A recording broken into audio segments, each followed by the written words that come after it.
So welcome one and all to this ATCM Budget Special, looking specifically around labour market participation and what the budget says around that. It's not just going to be about the labour market. There's plenty of other things in the budget which I think it would be right for us to discuss as well, because so many of them have a big impact on economic development in our town centres. So just to begin, with a little bit of a sort of recent history lesson going back to the autumn statement late last year from Jeremy Hunt. If you can cast your minds back to late 2022, the autumn statement then was an absolute horror show and possibly one of the grimmest fiscal statements I think I've ever seen from a government. So back then, Jeremy Hunt told us that the anticipated cumulative fall in real household disposable income over 2 years will be about 7.1%, which is staggering, and that the GDP of the UK would slump, causing a fairly significant recession. Now, things have changed clearly, because last week's budget revealed that both the UK's economic and fiscal health have improved over the past few months, which is positive to see. So the question first is exactly what has changed. So reading through the some of the documents, I think one of the main things which has changed, one of the main challenges which we all had, was the issue of energy. And when you sort of put this into context, it's balmy to think of just how high energy prices have been. They are still right now at twice their pre-pandemic levels. Saying that though, they have halved over the last 6 months. So that tells you how high they have been. They have fallen. It looks like wholesale gas prices are expected to fall further. And that brings relief in so many different ways for the government and the people the government is supposed to be looking after. So there are so many numerous benefits. I don't even know where to start with this. Firstly, it directly saves the government money, because remember, the government has promised energy support for households and businesses. And the fact that the cost of energy is going down means that the cost of that government support also goes down. It means lower costs than expected, less burden in terms of budget deficit and also public debt. A little bit of that additional money which has been saved has been reinvested into the budget, which I will come on to now in terms of other measures. But that ultimately is really good news for the government itself. There's also the impact on everything else which influences inflation, whether it's the cost of making or transporting food, and the cost of the transportation of people and goods, heating, etc. Direct financial implications for households and businesses. With the cost of energy going down, there is a significant benefit to all households and businesses, whether it's the cost of living crisis or the cost of doing business crisis.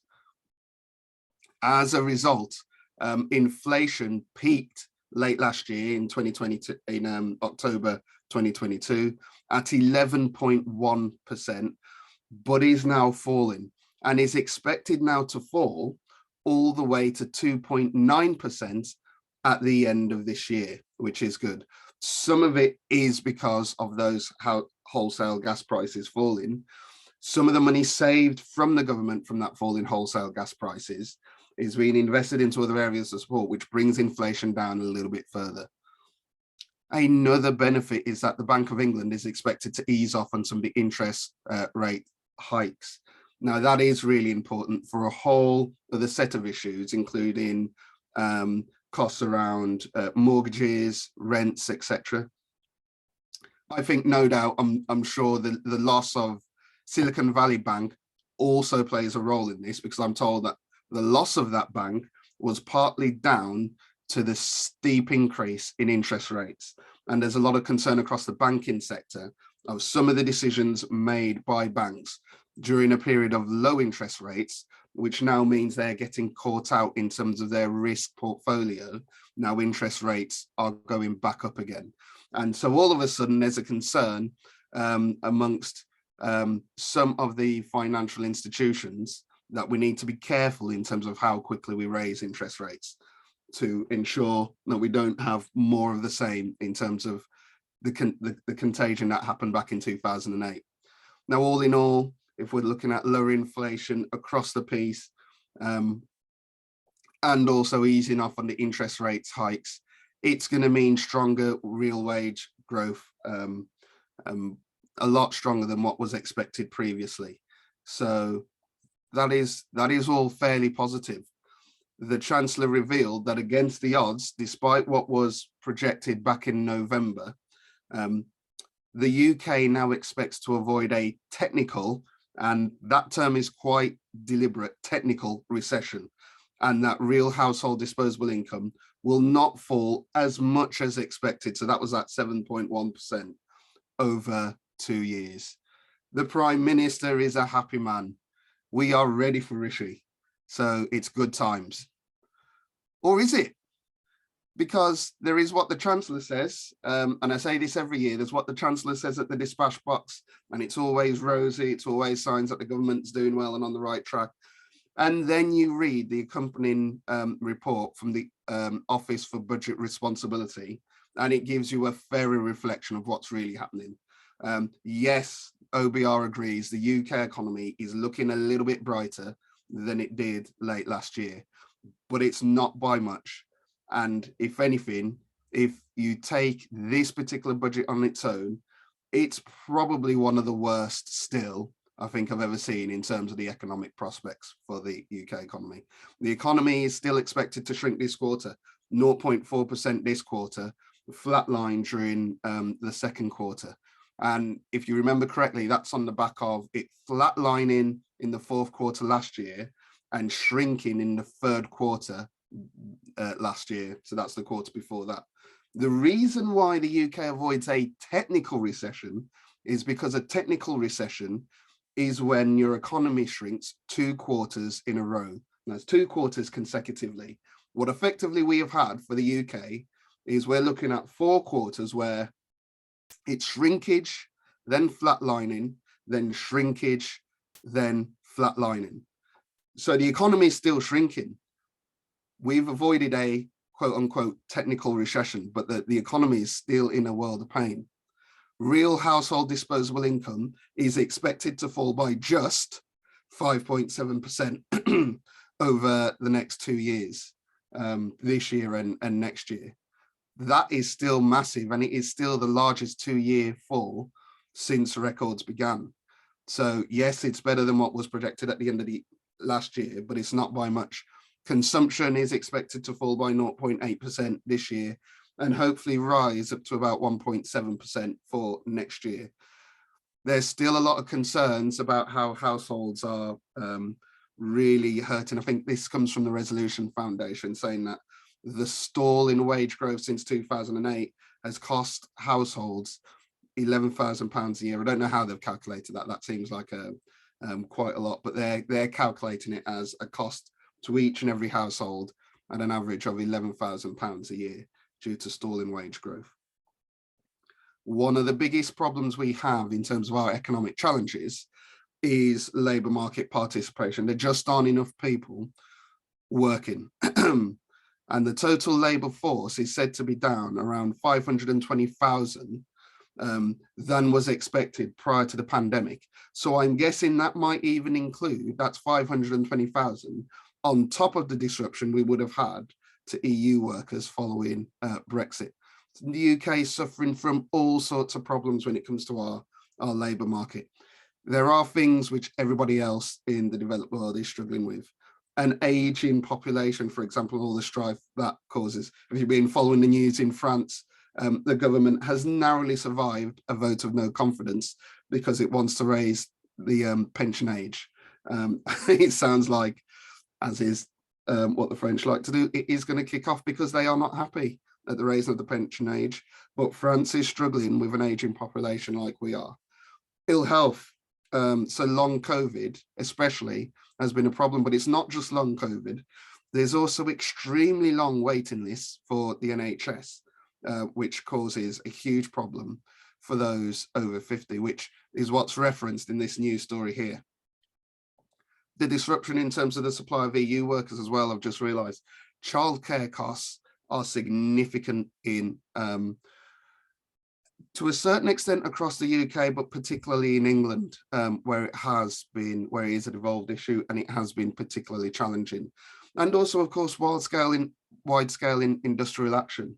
And that might be more of a short-term thing, but ultimately, if those maintaining the railways are on strike, that also influences all the commuters as well who can't go into work. If teachers are on strike, those with young families can't go to work.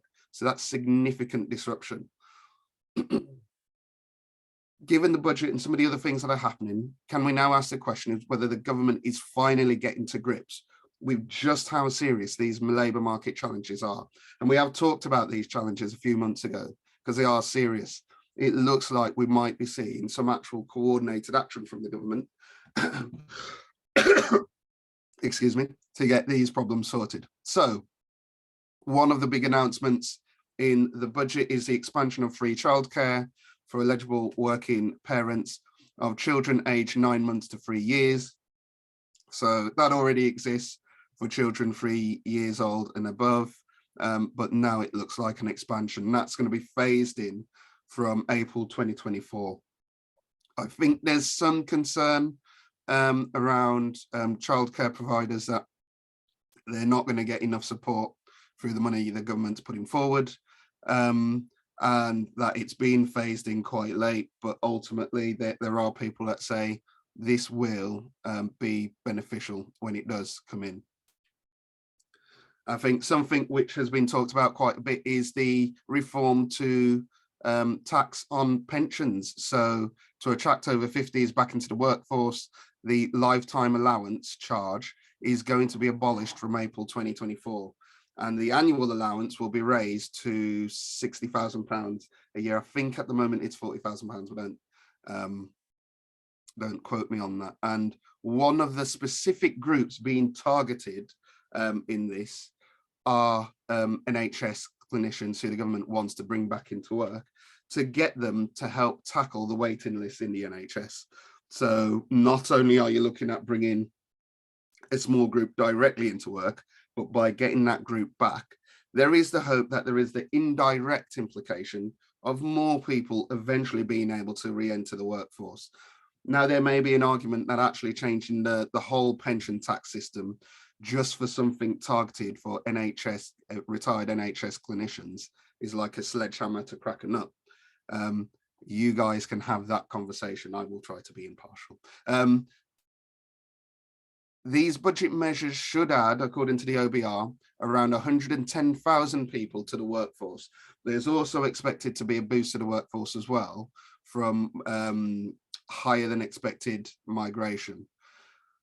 And outside of those budget measures as well, there are other things happening which will influence the labour market, hopefully much of which is positive. So I'm hearing that RMT members have actually voted to accept the latest pay deal to end its industrial action with Network Rail. So it might mean that we will see the winding down of strikes on the rail network across the UK. North of the border, Scottish government has reached a deal with nurses and midwives. We don't have that same deal south of the border. I'm not sure what the where we're up to in Wales at the moment, but what we have heard, a story broken by the BBC, is that the UK government has been meeting in secret with nurses and paramedics to end the strikes and to see if they can find a workaround, put forward different solutions, which is good because I'd assume there was almost no conversations happening at all and that the relationship had completely broken down. Apparently not the case. Discussions have been happening in secret, which is good. So maybe we'll get there. So that's all seems to be fairly positive stuff, but I will ask you for your comments in a second. There's other stuff, of course, happening with regard to the budget. So other things, not just in this budget, but also from the autumn statement. So we've got confirmation that energy support for businesses will continue, but it will be scaled back. And there's a couple of challenges here. The cost of energy is still high. And for those businesses which use a lot of energy, I don't think this is particularly good news. But also the other thing is that there are some businesses apparently, and we heard this at a meeting of the High Streets Task Force yesterday, some businesses which are tied into contracts with energy suppliers when energy prices were at their peak and won't benefit from the fall in energy prices, and real concern that there should be some way found to allow those businesses to break those contracts and renegotiate those deals because of the challenges they face. For England specifically, and this was announced at the autumn statement last year, we're about to see 75% business rates relief come in for retail, leisure and hospitality in the next few days. On the 1st of April, 75% business rates relief, and that's to help deal with the challenge of energy. In terms of regeneration, we have the announcement of new levelling up partnerships, and I don't know what they are, and there's very little detail given, but I will try and find out. But levelling up partnerships to support regeneration with over £400 million in investment in 20 areas, and this is specifically for England. Now, what I'm going to assume, where the budget is clear, whether it's England, Wales, whole of the UK, I will make that clear here. For most of these things, normally if there's money for England, then there will also be money for the devolved administrations to do something similar. But usually that needs clarification. There's an extra 200 million or more for 16 regeneration projects as well. I'm not sure whether that's for England specifically or UK wide. £200 million for local authorities to repair potholes. There was a complaint about this in the High Streets Task Force meeting from the Local Government Association, because apparently around 200 million has been pulled from local bus services, which could see a lot of them scaled back or even closed completely. And so when this 200 million fund for pothole repairs turns up out the blue, they're a little concerned that there is no investment going into the public transport network to do those pothole repairs. In terms of community facilities, the government is providing over 100 million support to charities and community organisations that are impacted by the cost of living crisis. And this includes £60 million. Oh no, sorry. In addition to that, there is £60 million to support public swimming pools in England because they are really energy intensive. They are possibly some of the most energy intensive buildings we have. And so they have immediate financial pressures. Hence, we've been seeing quite a few stories like these with swimming pools closing. Now, there was a story recently, this is really interesting, of a data center which produces obviously a lot of heat, actually being co-located with a leisure center to help heat the swimming pool, which is a great way of sort of scaling back a leisure centre's costs. So that's interesting. I wonder if we will see more innovation like that going forward. On the issue of something we discussed at the autumn statement, and I think this was following the, let me see, it was the announcement on, I can't remember now, was it levelling up funds? I think it was levelling up funds. Where there was significant anger amongst a lot of people across local government, where they weren't able to get the money that they thought they should have in a bidding process, which has obviously been good for some, but not for others. The mayors of Greater Manchester and the West Midlands particularly being unhappy with how local government is being treated when it comes to finances, and Andy Street saying specifically, the begging bowl culture must end. We appear to be going from that to this, where Andy Street is much happier with what's been announced in this budget, and that is something called deeper devolution. whereby Greater Manchester and West Midlands combined authorities will be used as pilots for deeper devolution deals, where they will get new powers on local transport, employment, housing, innovation, and net zero. And also this important aspect of they will get 100% business rates devolution. I don't know yet exactly what all of this means. I thought they had some of these powers anyway, but clearly there is a ramping up of that. There's an acceleration of that. I will have to look at what 100% business rates devolution means.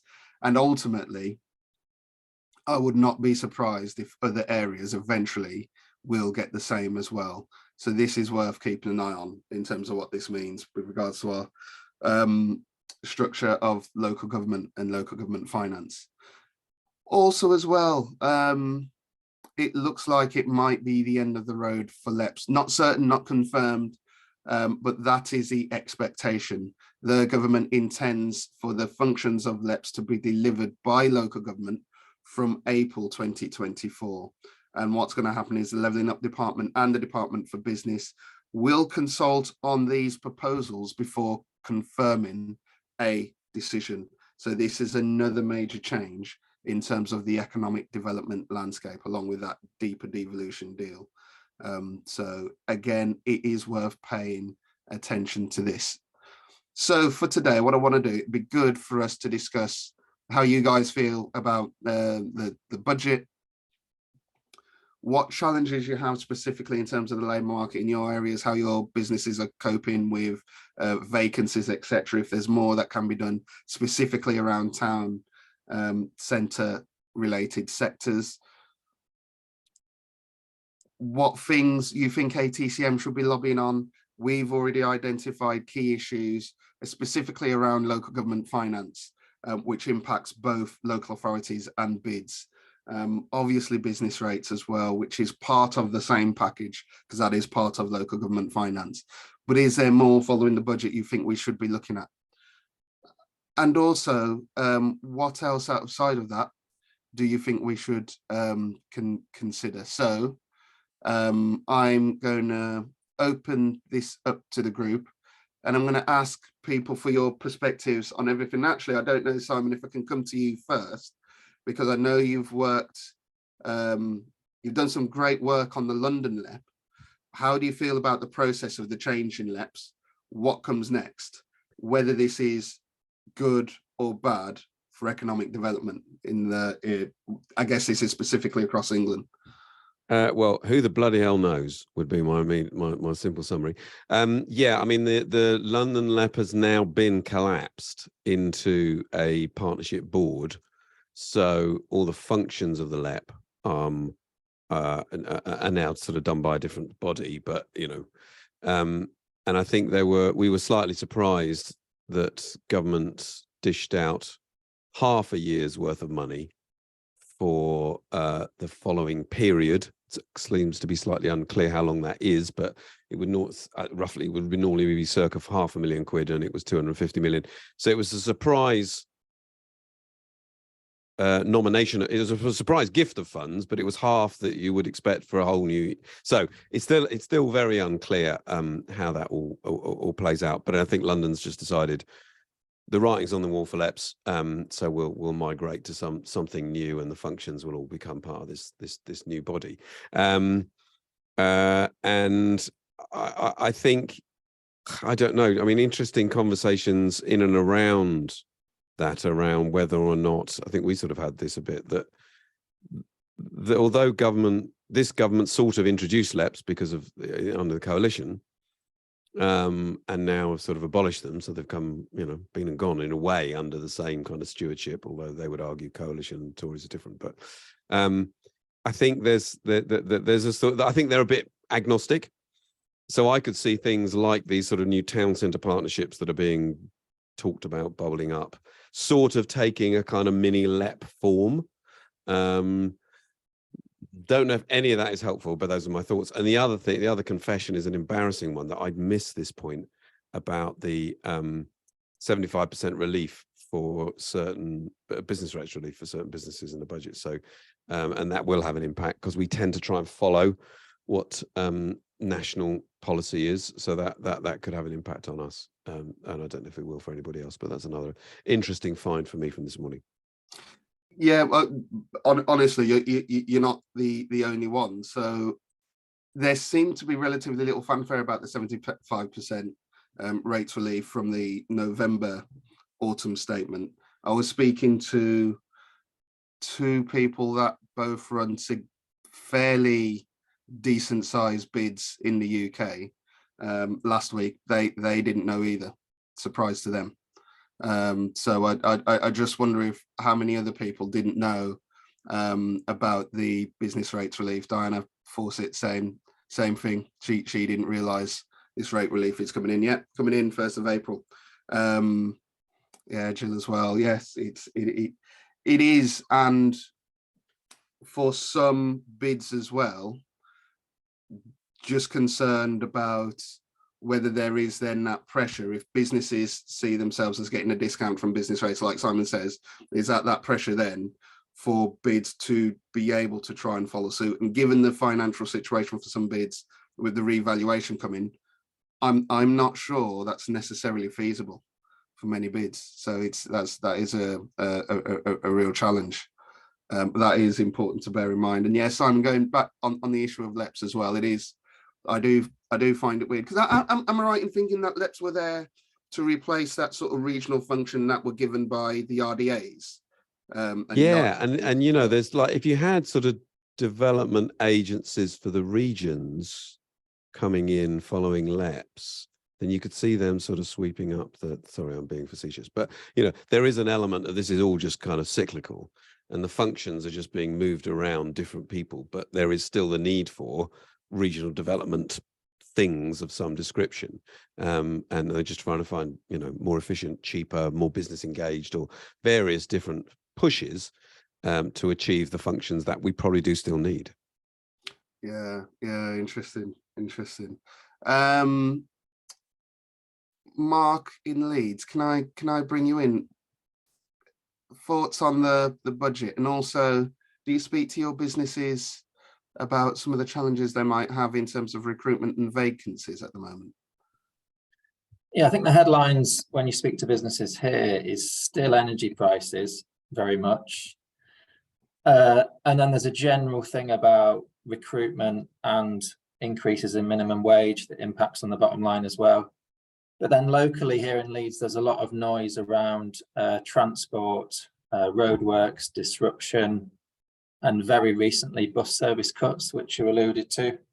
So I'd say they're the kind of headlines at the moment here. With the biggest city in Western Europe without a mass transit system like a tram. So that's always thrown at us as a city, and we are trying as a council to move towards more kind of active travel, a lot of cycle lanes and things like that. But at the point of building those, they obviously cause a lot of disruption. And as a council, we're getting quite a bit of heat on that from the public and businesses. But it's all with the right aims in mind, of course. So yeah, they're the key things at the moment, OJ. Yeah, thanks a lot. And you know, we mentioned things like active travel and net zero. There was relatively little. Yeah, sorry, Simon. Their haircut. I do. Is it me, you, and Stefan, the Holy Trinity, when it comes to our hair? What is with Stefan joining the gang like this without any consultation? I've always been. It just looks like we're Simon and I are like the Mitchell brothers almost, and I don't quite know where you fit into this, OJ. I'm sorry. Half brother. Yeah, exactly. But what's with just suddenly turning up like that? I mean, you know, no warning. I was going to say we do it periodically, Simon. It's just you obviously get a much better shine on yours. OJ, I was just going with the bits on the LEP integration. I think a lot of it seems to be as we're right in the maelstrom of county deals here. And we're just about to get, if it goes through, a county deal for Norfolk with an elected leader, not a mayor. but a lot of the folding in of the functions of the LEPs seem to be tied into the county deals or those sort of regional things. So you're sort of going, I think we counted, if we'd gone for a mayor and we had a LEP involved as well, we would have had 6 levels of local authority bureaucracy if you include the districts and then the parishes. I mean, we would have been absolutely astronomical.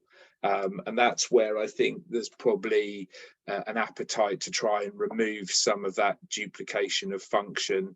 And we've gone from the eastern, the EDA to the East RDA to the LEP, and now we'll go into whatever the next iteration is. But it looks like they're trying to fold economic development back into local authorities, which I think I started in the early 2000s in economic development in a local authority when we had 11 officers. When I left, that left 1 economic development officer in post, and I don't see the amount of resource coming back in being anywhere to that level. So we've just basically seen it cut, and I fear that just folding it back in is another way of just reshuffling the deck chairs while we're, rather than actually doing something that's going to have a positive impact for the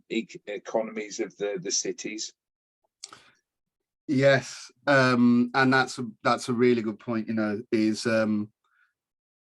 if we start folding the functions of LEPs back into local authorities, is there going to be an equivalent amount of money for the local authorities to be able to do the functions which LEPs were doing?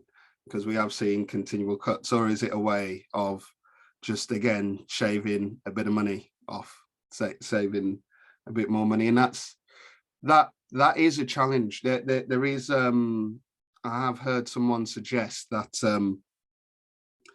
one of the things, not to get into party politics too much, but one of the things which the government is looking at doing, and apparently this is something which is fairly common when there's the possibility of a change of government in the sort of medium term, is setting these political traps whereby if local government does have an expansion of its roles and remit, but doesn't have that equivalent expansion of its funding to be able to take that on, given it's already stretched already, there becomes a point where much of its work is just unviable.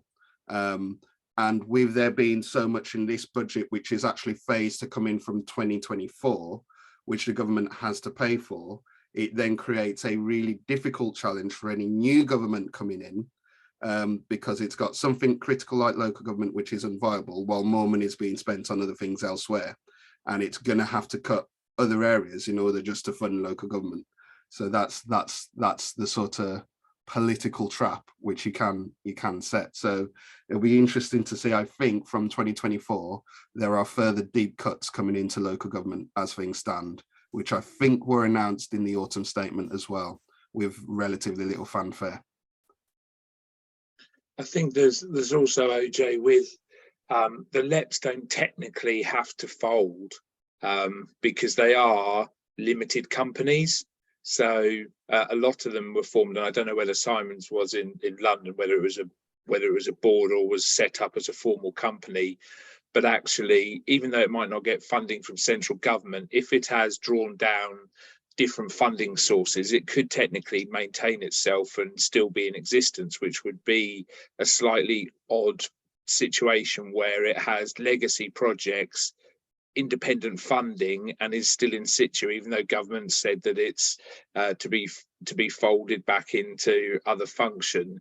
It's going to be a very odd place for a good few years, because who's going to vote to kill themselves if there's still funding there?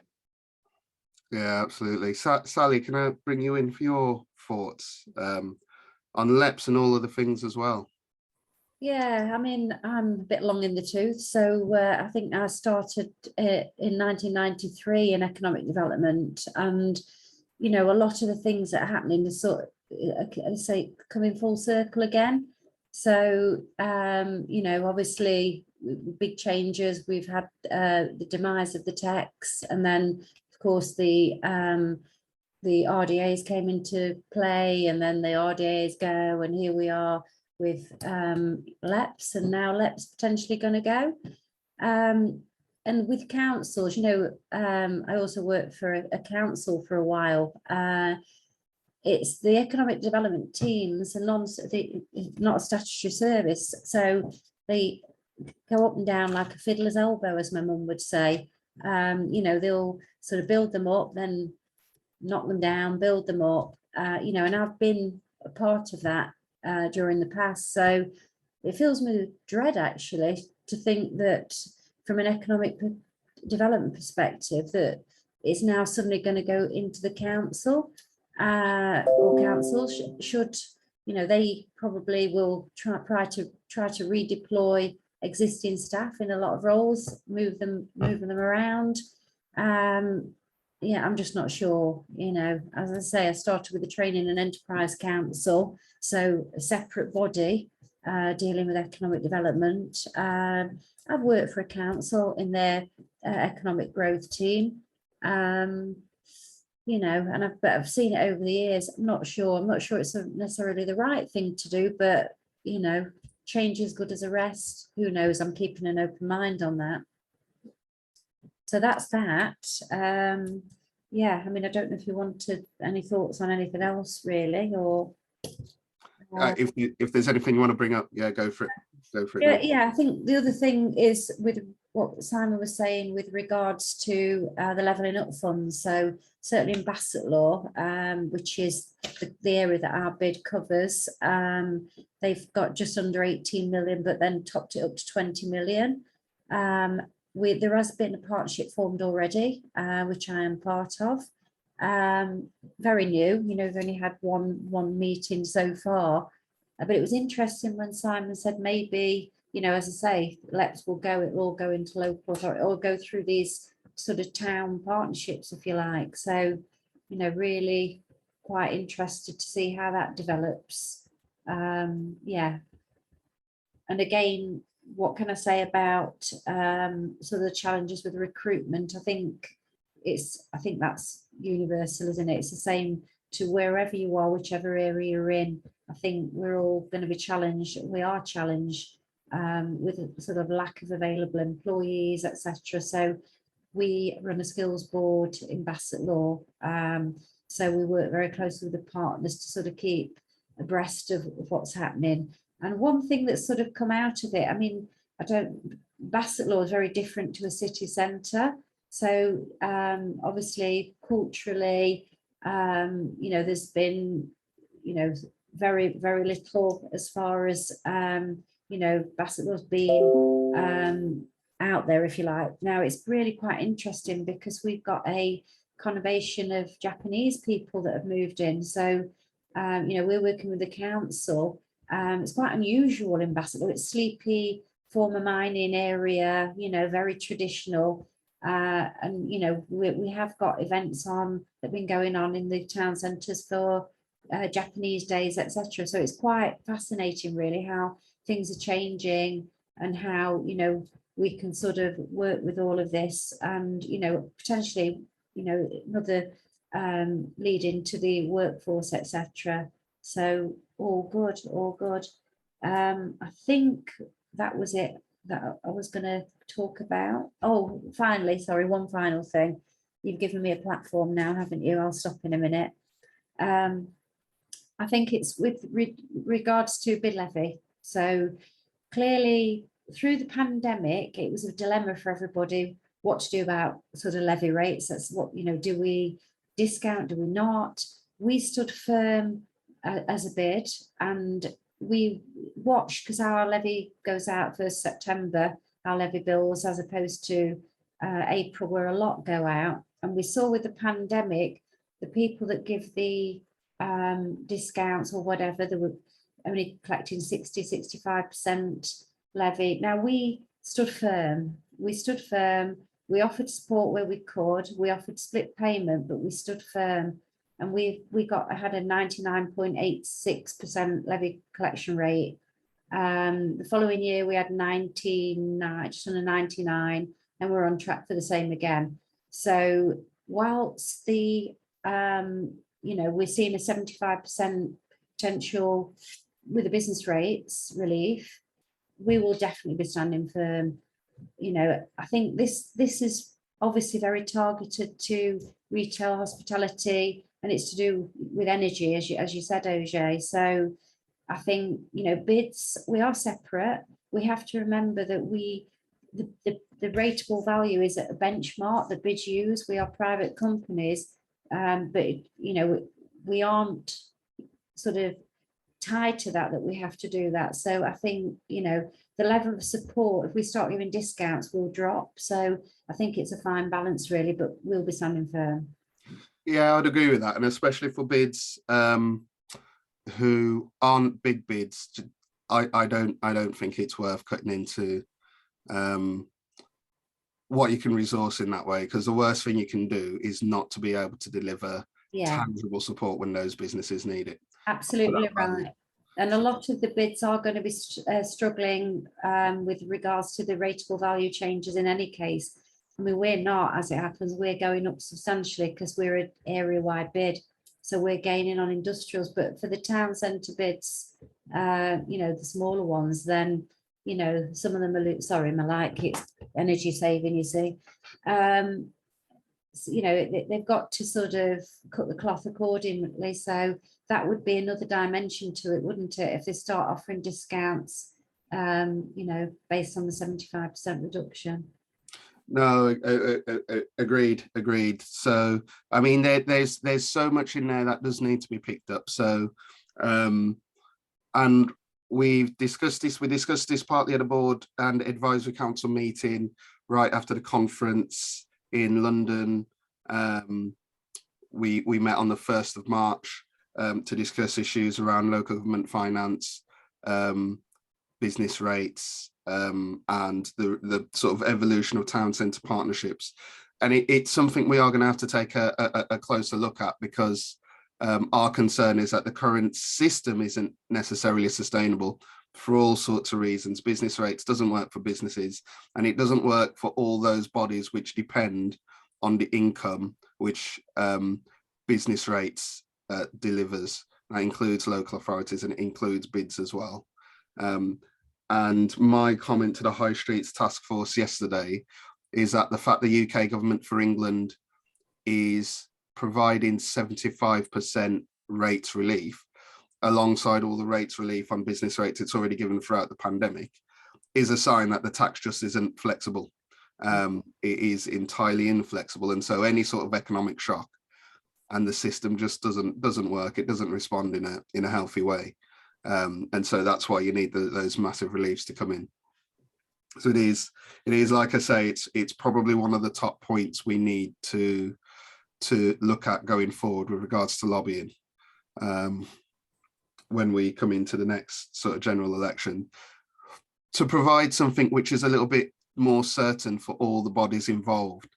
Something else which was sort of snuck out at the autumn statement, which didn't get much fanfare, was that the government consulted on an online sales tax to bring in to help take the pressure off business rates.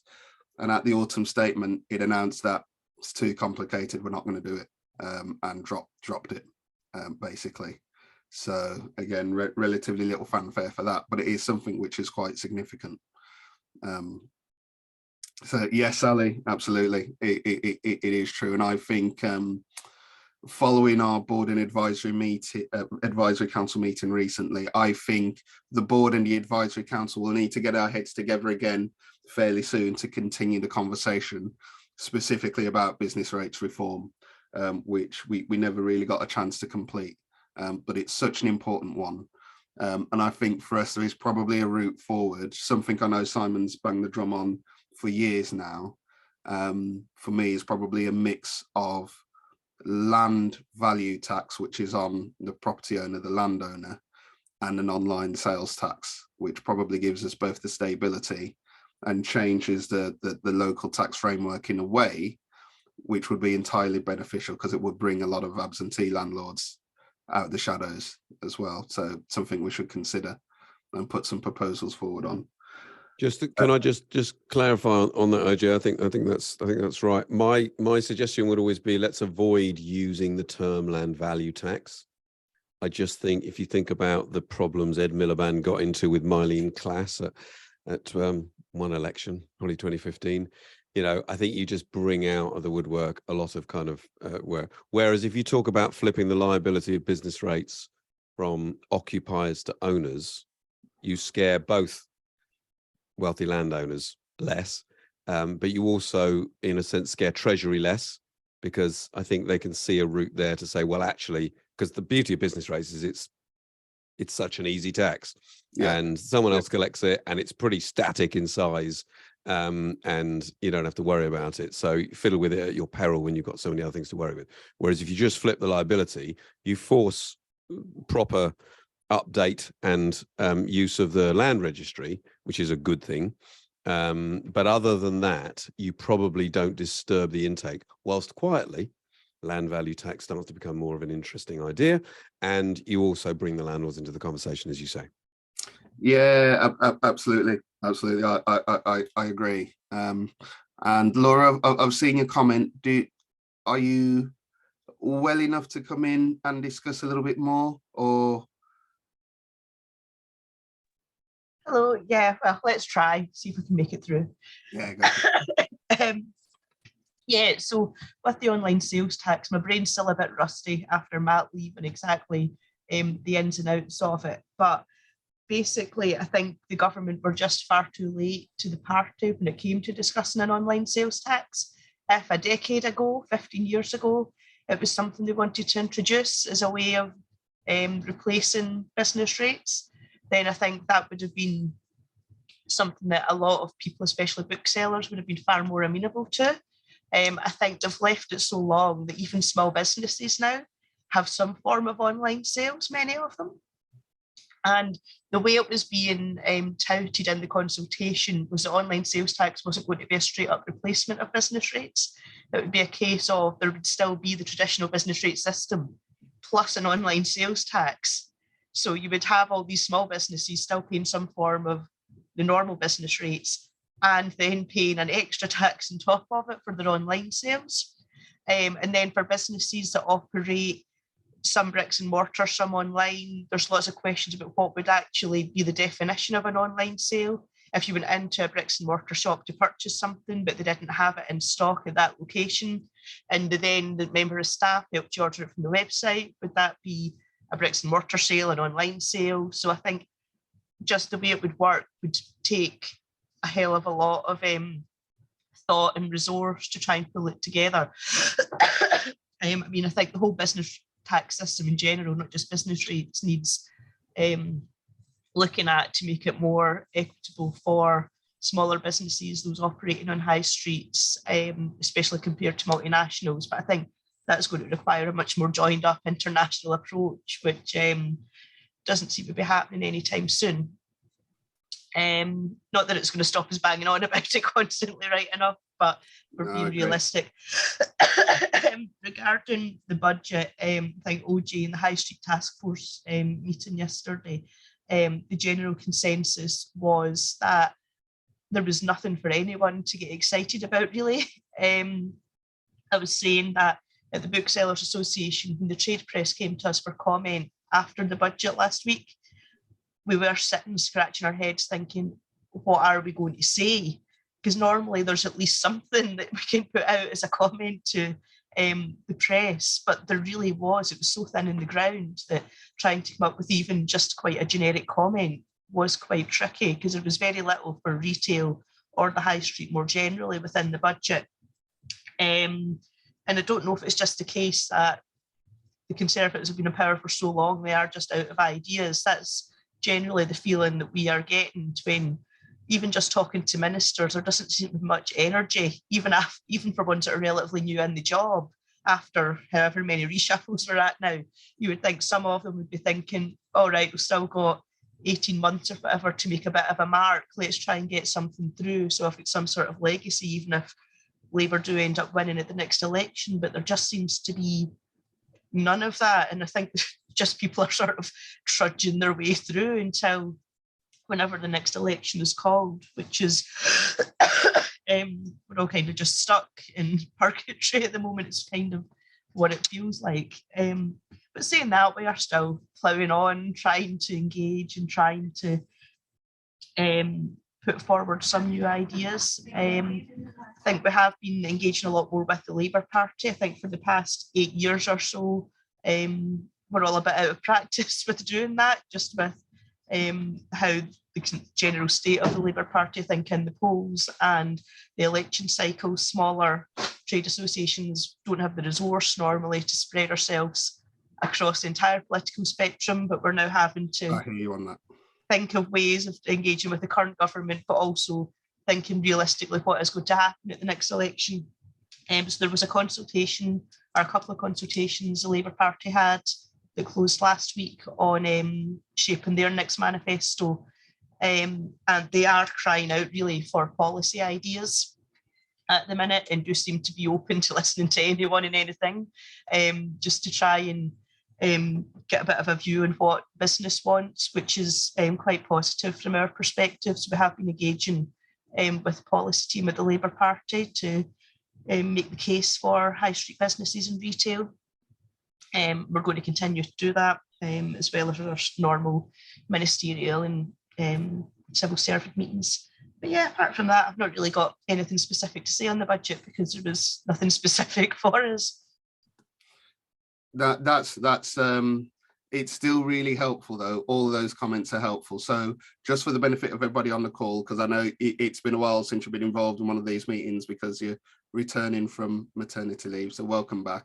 So Laura, everybody, is policy for the Booksellers Association for UK and Ireland, so representing different ranges of booksellers, so everything from independents up to the big guys as well, like WH Smith, etc.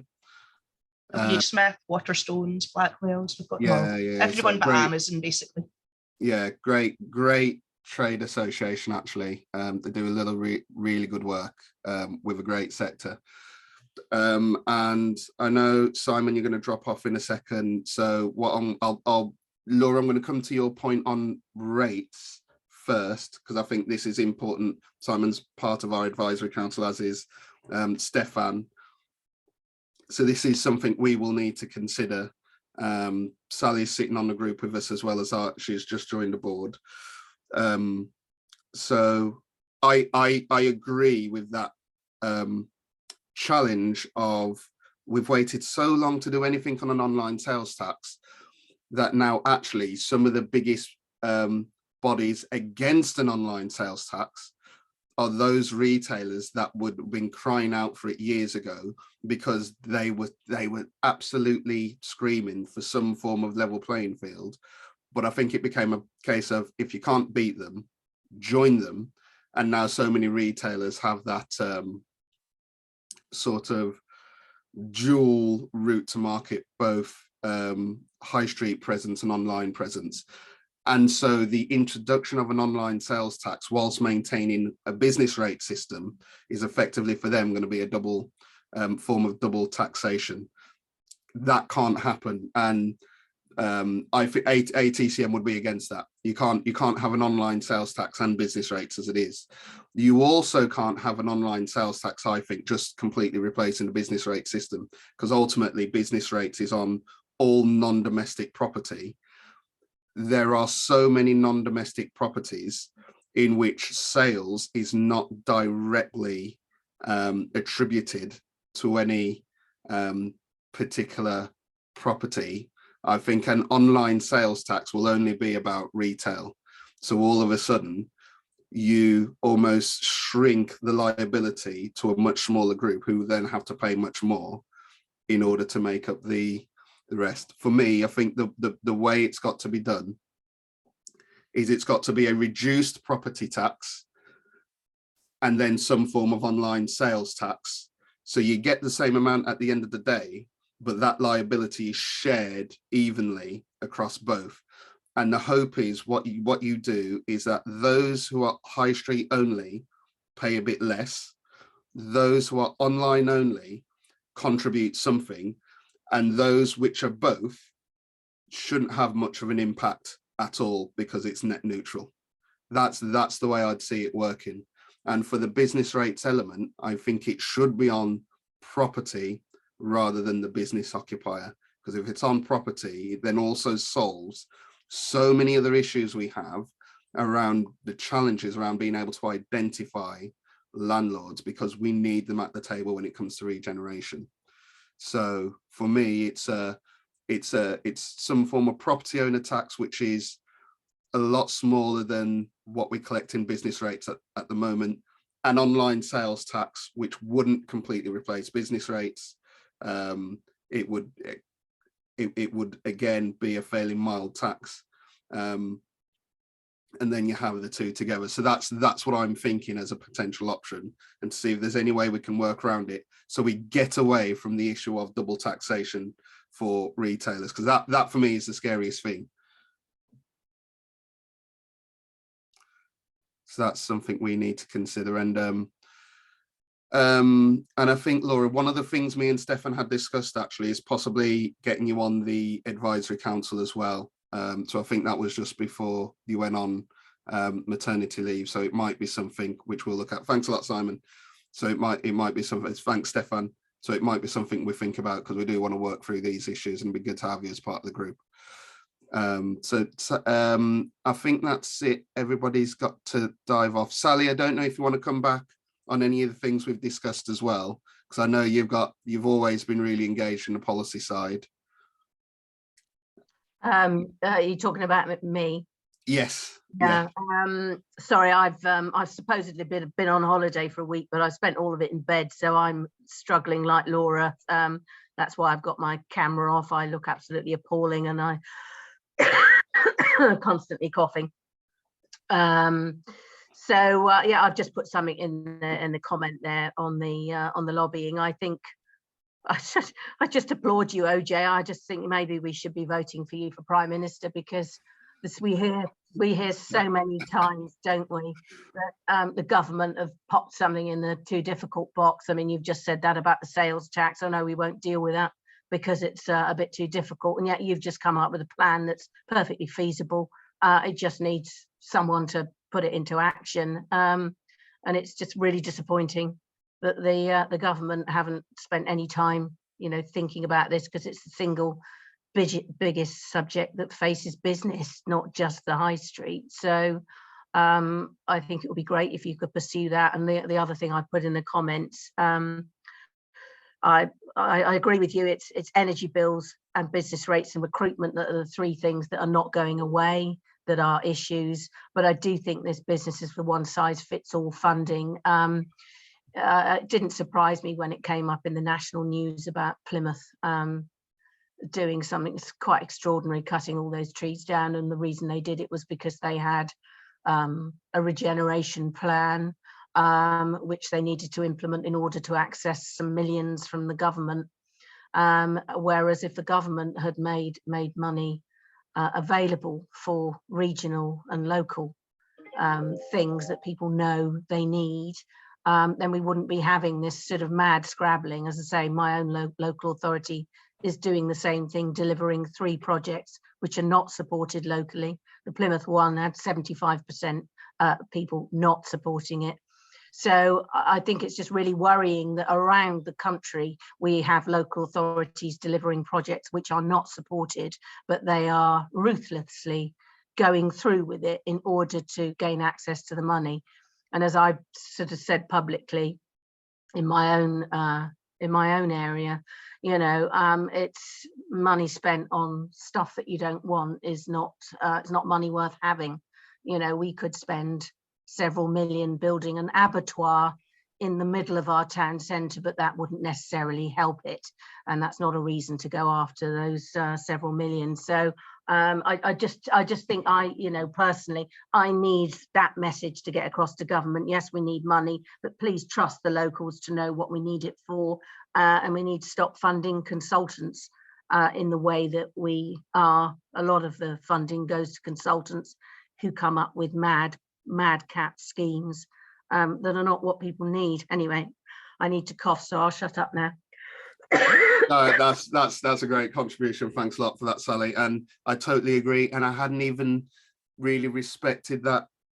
And to me, it feels like it would be right if a local authority absolutely has to follow through on a project in order to draw down that funding from government, then it will probably do things which are not particularly popular, or sometimes even sensible. And there have been all sorts of challenges, we know, with the sort of framework for those big regeneration projects at the moment, because of the way government funding is structured. And I do think we've got to get away from that. And partly it is about making sure that our system for local government finance is right. And that is partly about reforming business rates. So I think there's lots for us to discuss, lots for us to get our teeth into. So yeah, Laura, if you don't mind, I will be back in touch about inviting you on to the advisory council formally. It is something we've wanted to do in the recent expansion of the advisory council. And Sally, in terms of that meeting we had between the board and the advisory council following the conference on the 28th of February, I'll get something in the diary so we can continue this conversation, come up with some proposals which we're all happy with, and then see what lobbying we can do around that ahead of the general election. So thanks, guys. Lots of really useful contributions. I hope to pick this all up again with you soon. Yeah, brace yourselves. General election probably isn't that far away now, so there will be more conversations like this coming. I think we'll have to get ultra focused on what it is we'll be asking for. So thanks, everybody. Enjoy your Tuesday, and I hope to speak to you all soon. And for everybody that's sick, get better soon.